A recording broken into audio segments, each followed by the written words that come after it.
Hi everyone, PhoneArena here with the new LG Enlighten, which is currently available through Verizon Wireless. The LG Enlighten is a inexpensive smartphone with a QWERTY keyboard, currently going for $79 with a 2-year contract. On the front of the device you have a 3.2-inch HVGA display, which only has a resolution of 320 by 480 pixels, so it's a bit on the small side, and like we said, the resolution isn't the greatest, but due to the smaller size, text is actually going to look pretty decent on it. No noticeable jaggies or anything like that. Device is also fairly compact, but of course, since it's got the QWERTY keyboard on there, it's going to be a little bit thicker than some other ones, but that's to be expected. On there, across the bottom, you're going to have 4 physical buttons for accessing the menu, home, back, and search. These are actual physical buttons instead of touch-sensitive capacitive ones that are on most Android smartphones.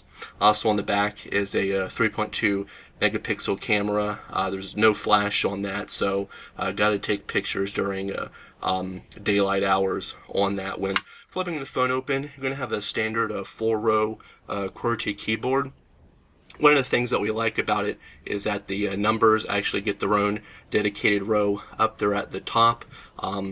Space key is also in the middle down here between the V and B key, so it does take a little getting used to. Also, you have directional arrow keys over here on the right hand side.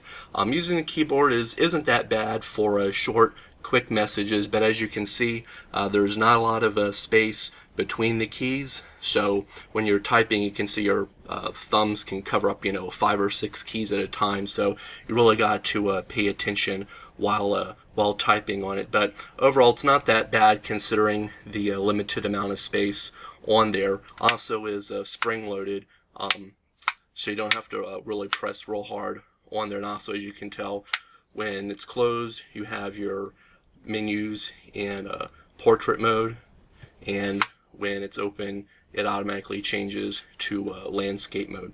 So a bit of interesting there how it will change between either a portrait or landscape depending if the keyboard's open or not. Nothing really interesting about the overall design. It does feel pretty well made. It's a black construction overall. It does have a little bit of a smoke gray chrome around the edges on here.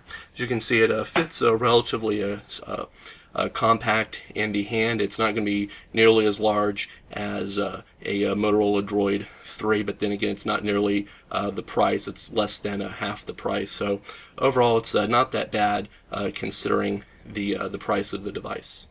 The LG Enlighten comes running Android Gingerbread version 2.3.4 right out of the box, which is nice, especially on an inexpensive device like this. Also comes with 7 home screens, but as you can see, due to the slower 800 megahertz processor on there, there is a bit of a little bit of a lag here when going between the 7 home screens on the device.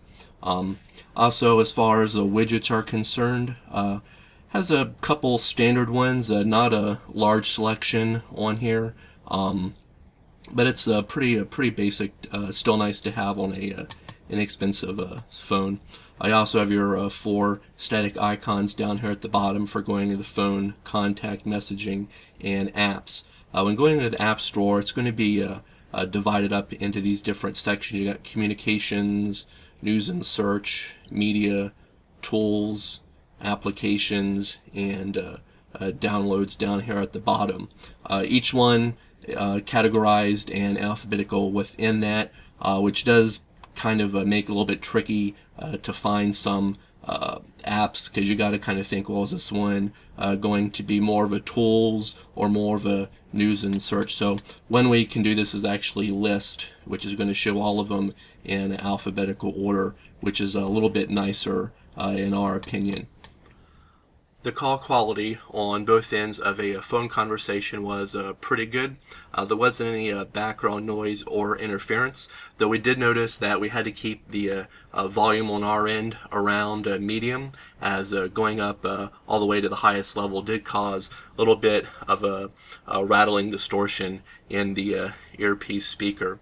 Also, signal reception was pretty good, had anywhere between 3 to 4 bars of a 3G eVideo coverage in our area. As you can see right now, we're getting 3 bars on the device. So overall, for the $79 with 2-year contract, it's not that bad, pretty reasonable.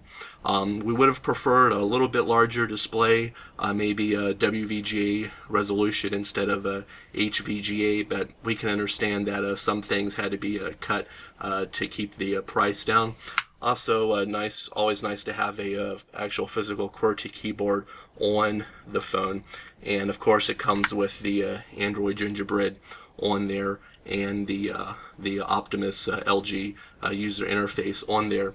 Only thing we didn't really care for all that much was the 3.2 megapixel camera.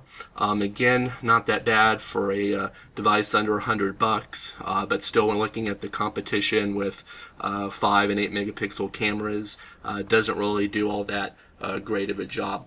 But again, for the price, I can't really complain all that much with the LG Enlighten. So if you want to check out more, be sure to find our website at PhoneArena.com.